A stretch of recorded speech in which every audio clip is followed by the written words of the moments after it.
വിധി കേട്ടതിന് ശേഷം ഡോക്ടർ വന്ദനയുടെ അച്ഛനും അമ്മയുമാണ് ഇപ്പോൾ ഉള്ളത്. അച്ഛൻ വിധി കേട്ടു. പൂർണ്ണമായും നമ്മൾ 2 വർഷത്തോളം നടത്തിയ ഒരു നിയമ പോരാട്ടമാണ്. വിധി എത്രത്തോളം തൃപ്തി തരുന്നുണ്ട്? വിധി ഇപ്പം 2 വർഷവും 10 മാസവും 11 ദിവസവുമായി എൻ്റെ മോളുടെ ഈ കൊലപാതകം നടന്നിട്ട്. അതിനുശേഷം ഞങ്ങൾ മുഴുവൻ സമയവും ഇതിൻ്റെ കൂടെ തന്നെയായിരുന്നു. ബഹുമാനപ്പെട്ട കോടതി ഈ വിധി പ്രസ്താവിച്ചു. ആ പ്രതിയിൽ നമുക്ക് ആശ്വാസമുണ്ട്.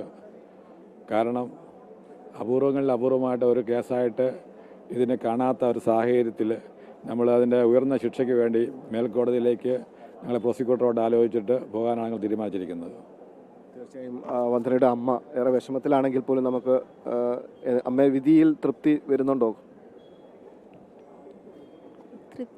അങ്ങനെ എനിക്ക് പറയാൻ അറിഞ്ഞൂടാ.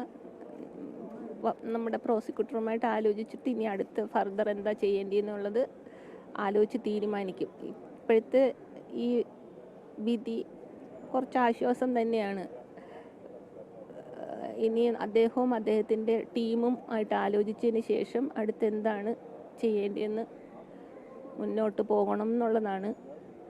അദ്ദേഹം പറയുന്നതനുസരിച്ച് ചെയ്യും. തീർച്ചയായും മകൾ അനുഭവിച്ച ആ വേദനയ്ക്കൊന്നും ഈ വിധി പരിഹാരമാകില്ല, ഒരിക്കലും പരിഹാരമാകില്ല. ഇല്ല. എൻ്റെ മകളുടെ ശരീരത്തിൽ 27 കുത്താണുള്ളത്.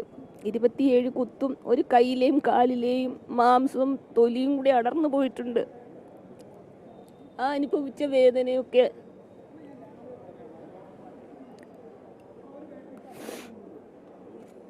അതുകൊണ്ട് നിയമ നടപടികളെ മുന്നോട്ട് തന്നെ പോകും അല്ലേ? അതെ, അദ്ദേഹം പറയുന്നത് എന്തോ അതനുസരിച്ച് മുന്നോട്ട് പോകും.